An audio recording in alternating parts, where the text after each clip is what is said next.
जब ये यात्रा शुरू हुई तो मुझे पता ही नहीं था कि नृत्य क्या होता है या कैसे इसके ज़रिए आगे बढ़ा जा सकता है, किस तरीके से सीखा जाए, कहाँ सीखा जाए। इसका श्रेय मैं अपनी माता जी को दूँगी। उनको था कुछ ऐसा विज़न था, शौक होगा सीखने का। वैसे साइंस स्टूडेंट रही है वो, और उस ज़माने की FSC थी, बाद में उन्होंने BSc किया, पर उनको डांस का एक होगा कि मैं कला से कुछ संबंधित, तो उनको मेरे में कुछ ऐसा दिखा होगा कि मैं नृत्य कर सकती हूँ या आगे बढ़ सकती हूँ। उन्होंने शुरू कराया।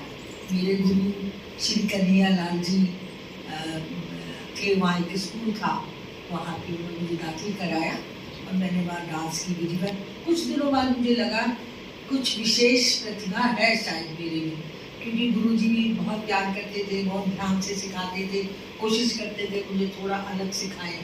तो ऐसा मुझे लगने लगा। और फिर जब छोटे छोटे प्रोग्राम दिए तो नाम होने लगा, तो एक वो दिमाग में जैसे फतूर आता है कि अरे इसमें तो बहुत फेम है और सब प्यार करते हैं, सब ध्यान देते हैं, स्पेशल अटेंशन मिलती है, तो एक शौक बनता गया और मेरे जीवन का ही ये लक्ष्य बन गया नृत्य। और इस बात में मैं अपने आप को बहुत भाग्यशाली समझती हूँ, क्योंकि कला से जुड़ के मनुष्य की सोच अलग हो जाती है। उसकी पर्सनैलिटी, उसकी सोच, उसकी जो गतिविधि है, जो लोगों से जो उसका संबंध है, जो उसकी भाषा है, बहुत कुछ चेंज होता है कला से जुड़ के। तो बस ऐसे ही कुछ आगे बढ़ती गई, प्रोग्राम्स हुए, साथ एजुकेशन चलती गई, साथ ये इसकी शिक्षा विधिवत मेरे गुरु जी की बड़ी कृपा रही। बहुत प्यार से, बहुत उन्होंने मुझे सिखाया, ध्यान से सिखाया, कहना चाहिए कि स्पेशल सिखाया मुझे। उनको लगता था कि मेरी प्रतिभा है, इसमें जुड़ गई मैं, और ये एज आ गई मेरी, ये स्टेज आ गई मेरी, तो जुड़ी हुआ मैं इसके अलावा कुछ सोच ही नहीं सकती। अगर हाथ पाँव नहीं चलते तो दिमाग चलता रहता है, दिमाग नहीं चलता तो फिर हाथ चलते रहते हैं। ये मुद्रा बन जाएगी, ये तिहाई आ जाएगी, ये थोड़ा हो जाएगा, ये कर सकती हूँ, ये कंपोजिशन करूँगी। कई दफ़ा ऐसा होता है कि अस्वस्थ होता है, तबीयत नहीं ठीक होती है, नहीं होता है, तो भी वो नृत्य के साथ ही और कुछ सोचता ही नहीं, कुछ समझ ही नहीं आती, जुड़ी रहती हूँ उसके साथ। बड़ा अच्छा वक्त भी गुजरता है, फिर लोगों में प्यार मिला, इतना इज्जत मिली, इतना इम्पोर्टेंस मिली, बहुत बड़ी बात है, बहुत बड़ी उपलब्धि है मेरी भगवान की। इसके बाद मैं ये भी जानना चाहता हूँ, जैसे कि आपने सेवाएं दी अपनी नृत्य कला में, आपकी जो एक साधना है, उस साधना में लीन होते हुए भी आपने जो सेवाएं दी हैं, सेवाएं इस रूप में कि जो आने वाली पीढ़ी है उसको भी आप वही कला सिखा के और आगे बढ़ने की प्रेरणा दें। वो आपने, जब मेरी आपसे पहली बार मुलाकात हुई जीवन में, तो तब आप GCG कॉलेज में, शायद मुझे याद है, तब वहीं थे आप, डांस के डायरेक्टर। तो मैं बहुत प्रभावित हूँ सच में आपसे। हालांकि सजल मेरा बहुत अच्छा मित्र रहा, हम थिएटर एक साथ करते थे, मगर आपके पास जैसे एक बहुत अच्छी ऊर्जा होती थी, वो हमें मिलती थी, आपसे प्रेरणा मिलती थी कला में आगे बढ़ने की और सब किया। मैं ये जानना चाहता हूँ, जैसे कि अभी प्राचीन कला केंद्र की आपने स्थापना, पहली बात तो ये कब किया आपने, और दूसरी बात उससे जुड़ी हुई कि प्राचीन कला केंद्र के जरिए आपने कितने, वैसे तो अनगिनत है वो, कितने ऐसे कलाकार आपने जिन्हें प्रेरित किया है और शिक्षित किया है, जो देश विदेश में नाम कमा रहे हैं। कुछ एक ऐसे कुछ खास नाम एक तो, और दूसरी चीज इसके पीछे क्या प्रेरणा थी जो आपने प्राचीन कला केंद्र की शुरुआत की? मैंने जैसे कहा है ना, कला से जुड़ के इंसान एक अलग ही प्राणी हो जाता है, उसकी सोच अलग हो जाती है। मैंने इस हिसाब से ये सोच के मैंने प्रेरणा नहीं दी या नहीं सिखाया कि मुझे लगता था जो भगवान ने मुझे दिया है मैं उसको बांट दूँ। और ईश्वर की कृपा से जिन्होंने मेरे से लिया, बहुत श्रद्धा, बहुत प्यार, बहुत ईमानदारी, सच्चाई से लिया। और मेरे पास जो भी था, हज़ारों स्टूडेंट्स को मेरा ख्याल है मैंने सिखाया होगा, जो हमारे देश में भी हैं, जो कॉलेजेस में लेक्चरर्स लगे, आज उनके बच्चे भी आगे, मतलब उनके स्टूडेंट भी टीचर्स लगे हुए हैं। तो मतलब मेरी तीसरी पीढ़ी हो गई है। तो मुझे बड़ा अच्छा लगता है देख के कि मेरे शागिर्द या मेरे स्टूडेंट्स के आगे स्टूडेंट्स लेक्चरर लगे और सक्सेसफुल। जो ऐसे टेढ़े मेढ़े होते हैं उनके लिए दुख भी होता है कि कई दफ़ा इंसान होता है ना, बुराइयों को भी पाल लेता है। तो ऐसे भी होते हैं जो टेढ़े मेढ़े दिमाग के होते हैं, उनको भगवान वो करे। लेकिन मेरे जो बच्चे हैं, जितने मेरे स्टूडेंट्स हैं, बहुत अच्छे रहे, मैं बहुत वफादार मेरे रहे, मैं इसमें बहुत भाग्यशाली हूँ। और मैंने जो भी सिखाया, जो भी दिया, जो भी बांटा, वो किसी लालच में या कुछ सोच के ऐसे नहीं दिया कि मुझे वापस आएगा या ये लोग एहसान मानेंगे, ऐसे नहीं।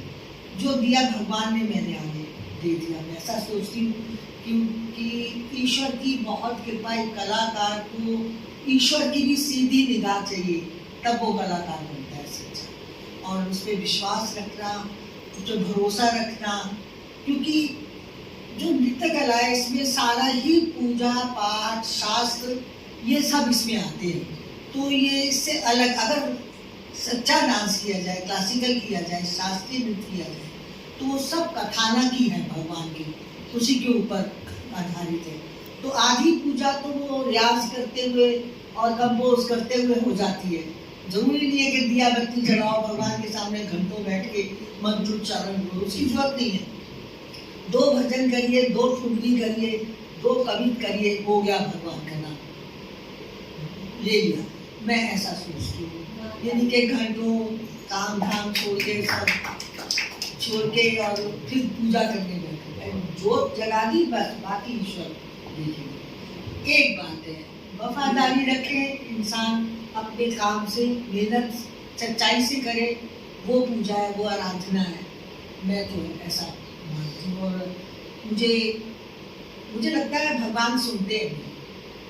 ऐसे बच्चे भी कहते हैं ये भगवान से कहो ना या मुझे ये कर दे, आप कहो ना जरा पूजा में भगवान से ऐसा कर दे। तो एक मुझे हंसी भी आती है अपने ऊपर कि कितना विश्वास है कि अगर मैडम कहेंगे या माँ कहेगी या वो कहेगी तो सुनेंगे। ऐसा पता नहीं, मुझे ऐसा लगता है सुनते हैं, कृपा रखते हैं। वो बहुत सी मुसीबतों से, बहुत सी बीमारियों से, बहुत सी तकलीफों से उबार लेते हैं।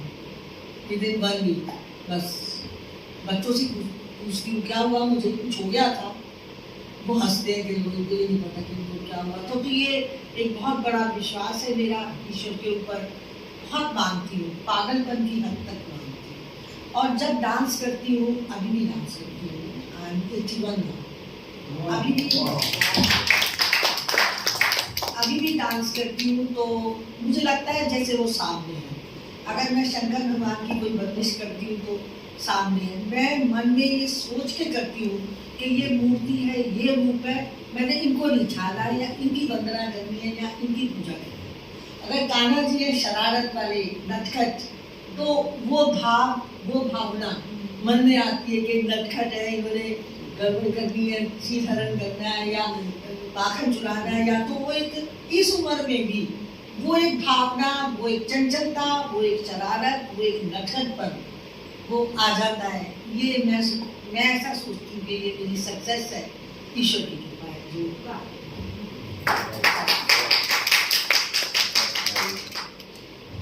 एक बात जैसे कि आपने कहा कि आपको कभी जैसे स्वास्थ्य की भी कोई दिक्कत रही है, तो उससे भी आपको बढ़ के आई है। ईश्वर में इतनी आस्था है आपकी, और कला के प्रति जो आपका की साधना है, वो उसमें तो आप हमेशा लीन रही हैं। और आज भी आपने जैसे बताया कि 81 साल की उम्र में भी आप नृत्य कर रही हैं। ये सुनकर कुछ लोग अचंभित भी हो सकते हैं, मगर मैं ये जानना चाहता हूँ आपसे कि जैसे कि हमने कुछ पत्र पत्रिकाओं में पढ़ा और सुना कि आप एक दफ़ा कैंसर से जैसी बीमारी से भी जूझी और उससे भी उभर कर बाहर आई, वो क्या सोच थी, क्या प्रेरणा थी, और कैसे मतलब आपके परिवार के जो सब लोग हैं कैसे उस वक्त महसूस कर रहे थे और आपने कैसे महसूस किया उस चीज़ को? ऐसे ही मुझे एज के साथ जैसे पसीना आ जाता है, घबराहट सी होती है, गुस्सा आ जाता है, ऐसा क्यों हो रहा है? तो किसी ने मुझे कहा कि आप जरा चेकअप करो। मुझे पता लगा कि मुझे कैंसर, तो मुझे लगा कि जिंदगी खत्म हो गई, बस अब खत्म है। अब कैंसर तो बड़ा भयानक नाम लगता है ना, तो मैंने कहा जिंदगी खत्म हो गई, ये क्या हो गया, रोना पीटा हो गया, सब हो गया मेरा, तो क्या हो गया। लेकिन जब मैं डॉक्टर के पास गई तो मैंने डॉक्टर साहब को एक बात कही कि आप किसी को बताना मत कि मुझे कैंसर, मैं बेचारी नहीं सुन सकती, मैं अपने लिए बेचारा शब्द नहीं सुन सकती। बेचारी शोभा को कैंसर हो गया, बेचारी नहीं सुनना मुझे, प्लीज आप बताना। बड़ी अच्छी डॉक्टर को रोजा कहते अच्छा नहीं बताऊँ। अब उन्होंने मेरा ट्रीटमेंट, शुगर पहले दिन जब रेडिएशन मुझे लगना था तो मुझे कहते आप मन में ये रखना विश्वास कि मुझे ठीक होना है, और आप अगर पॉजिटिव अगर अपनी अप्रोच करें तो आप ठीक हो जाओगे। मैं कहा डॉक्टर साहब अभी मैं सर्विस में हूँ, अभी तो मैंने कुछ देखा ही नहीं, अब मुझे ग्रेजुएटी मिलेगी। हम कलाकार के पास पैसा थोड़ा कम होता है, तो जो ऐसे बिल्डिंगें बनाए और ऐसे स्टैब्लिश करे उनके पास तो होता ही नहीं ना, काम ही होता। तो मैंने कहा आप ना प्लीज़, मैंने कहा मुझे तो अभी ज़िंदगी शुरू होगी, अब मुझे पैसे मिलेंगे, ग्रेजुएटी मिलेगी, पेंशन मिलेगी। अभी तक वो बच्चे पालते रहे, प्राचीन कला केंद्र बनाते रहे, आज ईंटें चाहिए तो आज मिट्टी चाहिए, तो कुछ ग्रांट आती थी कुछ अपने पास से। तो अब तो मेरे दिन आने वाले हैं ऐश करने के, मैं विदेश जाना चाहती हूँ, परफॉर्मेंसेज देना चाहती हूँ, प्राचीन कला केंद्र के लिए फुल टाइम मैं अपना टाइम देना चाहती हूँ जो बनाया। तो कहती तो बड़ी अच्छी आपकी अप्रोच है जीने के लिए। और रेडिएशन मेरा ऑपरेशन नहीं हुआ, कोई बॉडी का कोई अंग भी नहीं होगा मेरा, तो मैं ठीक हो गई। ठीक हो गए, मैंने डॉक्टर साहब ने कहा आप तो ठीक हो गए, मैंने डांस वांस हाँ कर सकते। तो अब आपकी अपनी मेहनत है, अपना स्टेमिना, जितना आप कर सकते थे। फिर मैंने शुरू कर दी performances, America, South Africa, London, Canada, Dubai, दुनिया नहीं छोड़ी, आधी दुनिया मैंने खूब परफॉर्मेंस की, खूब घूमी, प्राचीन कला केंद्र का काम किया। हमारे सेंटर्स हैं थ्रू आउट, मेरा ख्याल है आधे वर्ल्ड में तो हमारे प्राचीन कला केंद्र, और वहाँ गई और प्रचार प्रसार किया प्राचीन कला केंद्र का। आज 3,27,000 स्टूडेंट्स अपीयर हुए एग्जामिनेशन में। प्राचीन 4 इंस्टीट्यूशन है हिंदुस्तान में मेन, उनमें से प्राचीन कला केंद्र सबसे ज़्यादा स्टूडेंट्स, सबसे ज़्यादा सेंटर, 3,800 सेंटर्स हैं प्राचीन कला केंद्र के जो हमसे एफिलिएटेड हैं और काम कर रहे हैं। तो जहाँ जाइए वहाँ प्राचीन कला केंद्र जरूर होता है। ये बहुत बड़ी उपलब्धि है, बहुत अच्छा लगता है कि यहाँ भी जानते हैं प्राचीन कला केंद्र, कहीं भी जाइए तो बहुत दुनिया घूमी, बहुत परफॉर्मेंसेस दी, तो अब इच्छा तो सब पूरी हो गई है, पर पता नहीं मरते दब तक डांस करने की इच्छा पूरी खत्म होती है। कहते बच्चे बस करो बस करो बस करो, मेरे से मैंने कहा ये बस नहीं होता है। तो उनके पोज बनाते बनाते फिर लोग कहते कोई भाव किया होगा, उठेगी अभी थोड़ा ये बात चाहिए, अरे ये तो लेट गई, कोई भाव नहीं चाहिए, ऐसी नौबत आनी चाहिए, ऐसे मन है। और अभी यही मैंने प्रोग्राम दिया, 1 घंटा मैं नाची, उसके बाद मुझे लगा मैंने बड़े ठंडे डांस से अपना डांस खत्म किया, तो आनंद नहीं आया। मैंने अपने तबले वाले भैया को कहा, मैंने भैया जरा हो जाए 10-15 मिनट बात नहीं करी, और 20 मिनट मतलब 1.5 घंटे का प्रोग्राम हो गया। उसके बाद में थोड़ी बीमार हो गई थी, चार कहते हैं पुरानी बातें नजर हो गई, 81 साल की वो बात हो गई थी मुझे। ऐसी कह रही हूँ कोई भी और ऐसी हंस रही हूँ कि उसके बाद बीमार पड़ी, अच्छी पड़ी, तो अब ठीक हो गई हूँ, फिर शुरू होने वाली हूँ। तो अच्छा, एक बात और हम जानना चाहते हैं, जैसे प्राचीन कला केंद्र की स्थापना नृत्य कला केवल नहीं, बाकी और कलाएं जो हैं इनके साथ जो प्राचीन कला केंद्र को विकसित करती रही, जैसे कि आपने बताया कि 3000 से ज़्यादा आपके एफिलिएशन हैं प्राचीन कला केंद्र के साथ, जिन्हें आप विभिन्न प्रकार की कलाओं से अवगत कराती हैं, जोड़ती हैं, शिक्षित करती हैं। आपके परिवार का, जैसे कि आपके पति एमएल कुशल जी, उनका बहुत बड़ा योगदान रहा है, आपकी बहुत सपोर्ट रही है इस क्षेत्र में जो आप चाहते हैं। आज सजल कुशल की मैं बात करूँ, आपका बेटा, वो भी पूरी तरह सक्रिय है और उनकी धर्मपत्नी भी, वो भी पूरी तरह, वो खुद नृत्यांगना है। तो परिवार का इस तरह का सहयोग, क्या ये अपने आप से है या इसके पीछे भी आपके कुछ संस्कार हैं जो आपने दिए हैं? जब मैं चंडीगढ़ आई थी, मेरी शादी हुई, उससे पहले प्राचीन कला केंद्र एक विद्यालय था जहाँ गायन वादन नृत्य की शिक्षा, पेंटिंग की शिक्षा दी जाती थी। और मेरे हस्बैंड परफॉर्मिंग आर्टिस्ट भी थे, साथ में स्कूल विद्यालय चलाते थे। जब सजल हुए तो ये थे कोई 4 महीने, 3-4 महीने के थे, तब कौशल साहब के दिमाग में आया, वैसे इनिशिएटिव उन्होंने लिया था, ईमानदारी पहले वो थे, उसके बाद में पत्नी के नाते उनके साथ जुड़ी, लेकिन एक जो उपज थी दिमाग की वो कौशल साहब की थी। कहते शोभा सभी डांस करते हैं, उम्रें आ जाती है, खत्म हो जाते हैं, कुछ ऐसी कोई बात करें जो आने वाली जनरेशन के लिए कुछ हम छोड़ें। तो वही सत्वचन वाली बात पति ने कहा, तो पत्नी का ठीक है, क्या करना चाहिए। तो हमने फिर इसके डिप्लोमास रिकग्नाइज करने के लिए पंजाब यूनिवर्सिटी में हमने, और सजल तब थे कोई 4 महीने के होते। और जब आप हैरानी देखिए, ईश्वर की कृपा, कैसे विश्वास होता है। 4 महीने के बच्चे को जब इंस्पेक्शन हुआ हमारी बिल्डिंग का जहाँ हम रहते थे, तो इसको हमने दूध पिला के इसको स्टोर में सुना दिया। 3 घंटे तक इंस्पेक्शन हुआ और ये जगह नहीं, सोया। मतलब मुझे लगा कि इंस्टीट्यूशन है ये, घर नहीं है, बच्चे नहीं है, रसोई नहीं है, रसोई गायब, सब कुछ गायब। कहाँ से इतना पैसा मिलता कि एक बिल्डिंग लेके किराए पे उनको चेक कराएं, जी हमारा इंस्पेक्शन करें। और सजल ने भी, इसके भाग्य की बात है, मेरा शुभ कर्मों वाला बेटा, कि हर चीज़ इसको उपलब्ध होती गई, इसके माध्यम से हमें भी होती गई। और ऐसे डिप्लोमा हमारे रिकग्नाइज हो गए। और फिर हम लोग निकले घर से कार लेके पूरी जगन्नाथ तक, धीरे धीरे यहाँ से अम्बाला, अम्बाला से करनाल, करनाल से पानीपत, पानीपत से दिल्ली, दिल्ली से आगरा, मथुरा, वृंदावन होते हुए, कानपुर होते हुए, बनारस होते, पटना होते हुए पूरी जगन्नाथ पहुँचे। और जब हम वापस आए वहाँ से, तो 700 सेंटर हम लोग बना के आए प्राचीन। और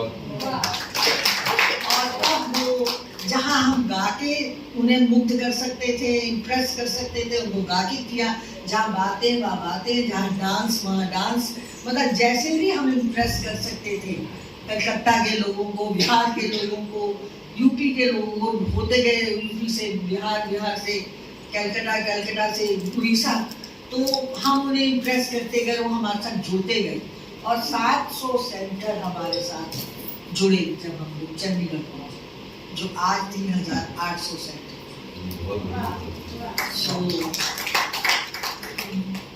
और इतने कठिन दिन भी देखे जब प्राचीन कला केंद्र को स्टैब्लिश किया, कि होटल के पैसे नहीं थे कलाकारों के लिए।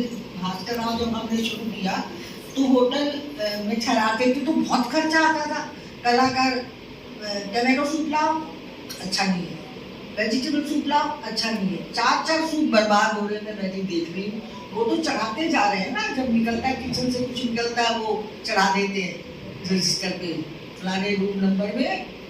मैंने भी सबको काम है, घर बनाते हैं रोटी, वही खाएंगे जो एक सूप बनेगा, कोई भी दूसरा सूप मांगेगा। और फिर घर बनाना शुरू किया खाना, 30-30 लोगों का, 40-40 लोगों का खाना बनाया। और वो हमारा खाना खिलाया हुआ इतना उनके प्यार उनके मन में हमारे लिए आ गया। कोई कलाकार हमसे पैसे की बात नहीं करता, कोई कलाकार क्या दोगे नहीं करता, आप बुला रहे हैं हम आ जाएंगे। 6 दिन का फंक्शन जो सजल ने अनाउंस किया है, आसान नहीं है।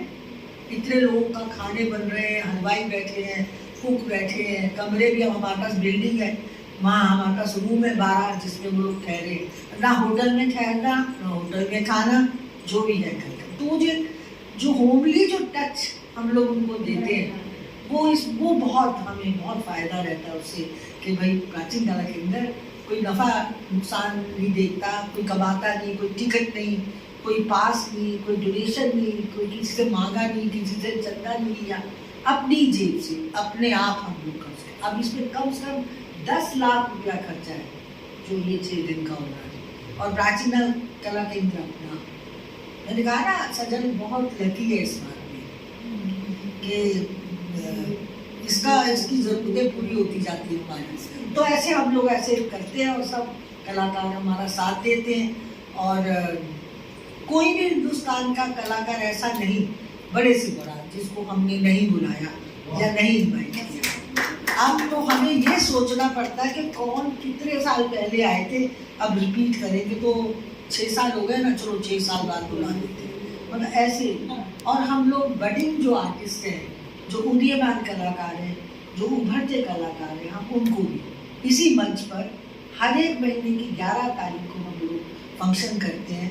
और ऑडियंस अपने आप आ जाती है कि आज 11 है, कुछ हो रहा होगा, या नृत्य हो रहा होगा, या वादन हो रहा होगा, या गाना हो रहा होगा, आ जाती है। तो ये जो यहाँ की जनता में क्लासिकल के लिए जो हमने जोत जगाई है, वो दिव्य दिव्य बढ़ रही है।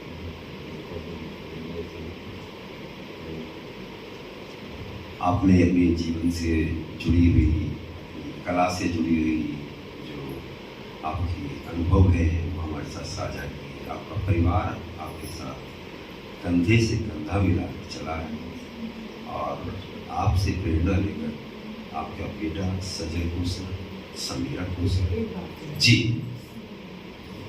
कौशल साहब ने जो अलग जगाई थी उसमें घी डालने का काम तो मैंने किया ही बहुत बड़ी, पर पूरा परिवार, मतलब इतना बड़ा उन्होंने काम किया है कि मेरा ग्रैंडसन, मेरी ग्रैंड डॉटर, मेरी बहू, मेरी बेटी भी जितने दिन शादी से पहले मेरे साथ रही, सजल, हम सब ने इतना काम करते हैं। लेकिन जो कौशल साहब एक शुरुआत करके गए हैं, इतनी बड़ी शुरुआत कि हम पूरा परिवार भी जुट के फिर भी कुछ ना कुछ रह जाता है कि ये रह गया, ये करना था, पापा ये करते थे, कौशल ये करते थे। तो उन्होंने जो आज हजारों परिवार प्राचीन कला केंद्र के, कहना नहीं चाहिए, प्राचीन कला केंद्र के सौजन्य से अपनी रोजी रोटी, अपना घर चला रहे, परिवार पाल रहे हैं, इतने कलाकार बहुत।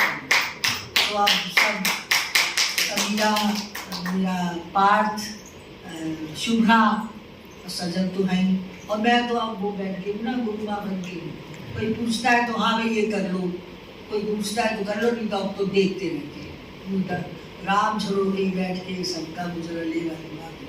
कोई पूछते हैं, कोई ज़रूरत है तो बता देते हैं, ये तो देखते रहते हैं बैठे। आपका आशीर्वाद बड़ी बात है। ये कहूँगा कि आप पूजनीय हैं, आपको पूजते नहीं पूजते हैं, तो उसी मुकाम पर आज आप हैं। आपने जितनी साधना की, अपने परिवार को जोड़े रखा, और परिवार में भी वही संस्कार, कला के प्रति वही प्रेम, वो सब झलक नजर आती है। तो मैं आपको बहुत बहुत धन्यवाद करना चाहूँगा शोभा कौशल जी कि आपने अपना समय दिया कीमती हमारे इस कार्यक्रम के लिए। कवितावली का जो अनावरण का कार्यक्रम था अप्रैल महीने का, और उसके अलावा अपने जीवन से, अपनी जुड़ी हुई कला से जुड़ी हुई कुछ अनुभव जो है वो साझा किए इस सभागार में। तो हम कवितावली परिवार की तरफ से, कवितावली संपादकीय मंडल की तरफ से, स्वयं मैं अपनी तरफ से आपको बहुत बहुत आभार प्रकट करते हैं। धन्यवाद। मैं भी बहुत बहुत आभार व्यक्त करती हूँ कि आपने मुझे यहाँ बुलाया, इतना मान इतना सम्मान दिया और बहुत अच्छा लगा मुझे बातें करके, ऐसी पुरानी बातें करके। कितनी कौन कौन से पल याद आ गए जहाँ से जीवन शुरू हुआ था। 60 में मेरी शादी हुई थी, 60 से मैं चंडीगढ़ से जुड़ी एक अरसा। सबका बहुत बहुत धन्यवाद। दोस्तों